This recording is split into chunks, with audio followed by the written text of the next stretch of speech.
ফরিদপুর সদর ৩ আসনের ধানের শীষের মনোনয়ন প্রার্থী চৌধুরী নায়াব ইউসুফ তিনি এই কনকনে শীতের তীব্রতাকে উপেক্ষা করে সদর উপজেলার ডিগ্রিরচর ইউনিয়নের প্রত্যন্ত চরাঞ্চলের মানুষদের দুয়ারে দুয়ারে গিয়ে সকলের খোঁজ খবর নেন।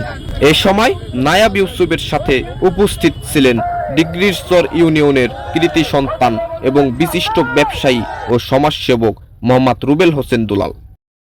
এছাড়া সাথে আরও উপস্থিত ছিলেন এস.এম. মামুন হোসেন, মোহাম্মদ নিজাম ফকির, জহুরুল আলম শোভন, রাসেল, ব্যবসায়ী মিরাজ, হান্নান সহ বিএনপির অঙ্গ সংগঠনের শীর্ষ নেতৃবৃন্দ উপস্থিত ছিলেন। এছাড়া চৌধুরী নায়াব ইউসুফ তিনি ডিগ্রিরচর ইউনিয়নের চরাঞ্চলে বাংলাদেশের সাবেক প্রধানমন্ত্রী বেগম খালেদা জিয়ার দোয়া মাহফিলে বিভিন্ন ধরনের বক্তব্য রাখেন। আপনারা যে বলছেন যে কামাল ইউসুফ নাই, আমি এতিম না, আপনারা তো আছেন আমার আছেন না।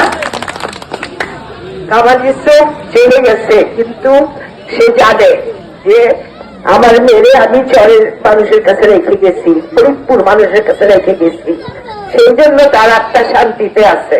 এছাড়া সেই দোয়া মাহফিল শেষে ডিগ্রিরচর ইউনিয়নবাসীকে ধানের শীষে ভোট দেওয়ার আহ্বান জানিয়ে বক্তব্য রেখেছেন ডিগ্রিরচর ইউনিয়নের বিশিষ্ট ব্যবসায়ী মোহাম্মদ রুবেল হোসেন দুলাল।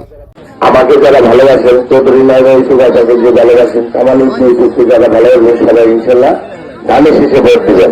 তারপরে চৌধুরী নায়াব ইউসুফ ডিগ্রিরচর ইউনিয়নের চরাঞ্চলে বেগম খালেদা জিয়ার দোয়া মাহফিল শেষে ফেরার পথে ডিগ্রিরচর ইউনিয়নের কৃতি সন্তান ও বিশিষ্ট ব্যবসায়ী মোহাম্মদ রুবেল হোসেন দুলালের সহধর্মিণী সৈয়দা সানজিদা মোস্তফার উদ্যোগে অতি স্বল্প সময়ের মধ্যে ধলার মোড়ের খাজার মোড়ে হাজারো বিভিন্ন বয়সের নারীদের নিয়ে চৌধুরী নায়াব ইউসুফ আহমেদের উঠান বৈঠক অনুষ্ঠিত হয়। সৈয়দা সানজিদা মোস্তফা দুলালের ওয়াইফের নাম, সে আপনাদেরকে ফোন করছে, এখানে আসছে, তাকে আমি বিশেষভাবে ধন্যবাদ জানাই, কৃতজ্ঞতা জানাই।